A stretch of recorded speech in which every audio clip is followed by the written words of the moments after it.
Welcome back to another Anime Kingdom review. See my title below? Yes, this is on episode 4 of Recreators, and sure, it may have not been the super crazy action-oriented episode that I thought it was going to be, considering the last episode was more informative, and this one was also pretty much a huge info dump, but I'm okay with that. Like I said before, there's 22 episodes.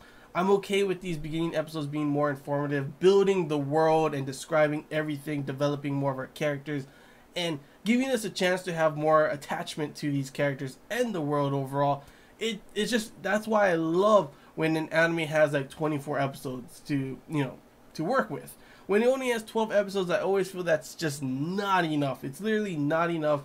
Sure, there's sometimes when the anime still does an amazing job, but 12 episodes to do everything is just not enough. That's why I love when an anime has like this much, 22 episodes. It's pretty damn good.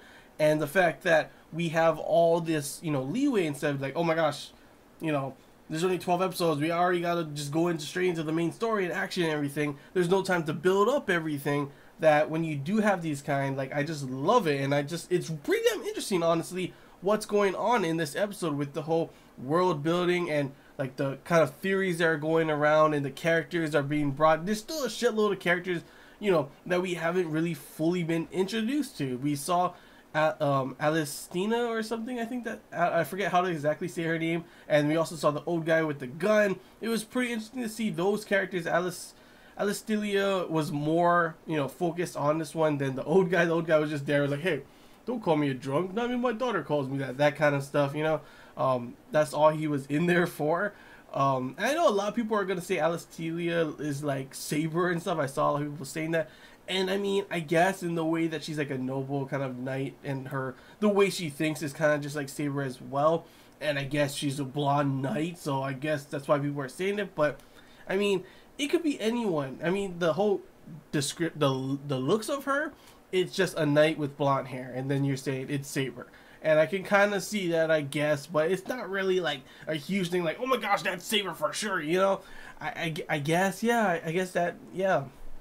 That's Saber, but it honestly could be a number of other anime characters or story characters that we have read or watched before, honestly, because it's literally, like I said, just a knight with blonde hair. It's a female knight with blonde hair, so people immediately go and say, hey, look, Saber is a huge, big, popular character, so everyone starts talking about how it looks just like her, and just like her with her personality as well. But I mean, we haven't really delved that much into her personality as much either, so we can't really say that for sure yet. But I could definitely see why people are saying that, and I kind of do agree in a way of, yeah, sure, it may be like, like I said before, it's just a woman knight with blonde hair, so instantly you think of Saber. I love Saber, honestly, so yeah, I can't wait to see if she really is like Saber more when we see her more, with more of the episodes. And then, of course, there's also the huge reveal at the end of the episode with the mech guy that I saw in the opening, and finally we do see all the characters. We don't get introduced to, all of them yet, but we finally get to see all the characters that I think are the main ones as we see in the opening. So overall, it was a pretty cool episode. The whole beginning part answered one of the questions that I actually had, which was, what happens when your creator is dead? What happens to their world and everything? The world just stops right there. But does it change if, usually when there's like a video game or something, if the creator passes away, I mean, the company, that's not going to stop the company from, continuing to create the game. Or if, a colleague of the writer of a story passes away and then he ends up taking up the mantle and starts writing as well. Do their stories continue on from there? Does this new person become the new creator? And like, obviously, sometimes when someone takes over something, it changes a lot as well. So do they notice the whole world changing as much as it does, as, considering different writers and everything? It was actually a pretty interesting question, honestly. And we do get the answer where if someone ends up dying with a video game, you can kind of see the story is already finished with each game, at least when the game is, sent out, and it's pretty much the full story. Sure, there may be a sequel later here and there, but that's pretty much the full story a lot of times. In comparison to a book, there's several volumes, several chapters and everything. So that's kind of different, and that's why, you know, also with the characters, like how Celestia is from the anime and not from the source material, that things change there as well. And the whole thing with, you know, her creator trying to, you know, pretty much write down and change her kind of style, make her so she's stronger and everything. Like they try to use, you know, give her like a fire ability or something, and that didn't work because it needs to be kind of viewed by the masses. It's pretty much, it seems like it's probably has to be published. It has to be a published work. So if he wanted to do that, he would literally have to implement that into the new chapter, the new volume for that light novel, and that's the only way that would work. But obviously, since Celestia is from the anime, that wouldn't come out till later. So you'd have to wait for the next anime season for, you know, Celestia's powers to change or anything like that. So that's, we kind of see how the world works and everything. You know, last episode we got into that a little bit more, and you see that a little bit more in here as well. So it's pretty interesting on that point. I actually really like the development with Meteora's character as well, with her pretty much, you know, it's kind of like when you find out that your creator is dead, it's kind of like that's your parents, really. Like we spoke about that in the last episode on how, you know, Celestia and her creator are kind of like, you know, father and daughter. That's the same thing with Meteora. Now she kind of like doesn't know, you know, why she was created and all these kind of things. She wanted to know if her creator, how she, you know, the creator felt about this world. Did he just create it and not give a crap or anything? Or was there a lot of detail and a lot of things that he cared about, you know, in that world? And that would make up her decision on if she would help them or if she would just watch the world be destroyed. To which, of course, that's also another big thing that is talked about in this episode, with pretty much them being contradictions and like more of them doing these kind of things since they're not supposed to be in this world, and the whole thing about the world trying to fix things and everything. If they keep doing that, the world's going to be destroyed. The Great Destruction, they call it. I mean, even saw the subtitles at one point with Soda pretty much talking to Meteora and saying, well, what were you talking about, the Great Destruction? And I saw the subtitles, it said the Great D, and I was instantly like, yeah, the Great D, huh? Okay, better watch over the Great D, you know? But, you know, that's the whole thing with her, and she was able to, you know, she played the whole game in one night. Like, holy shit, for one thing already. That's pretty crazy.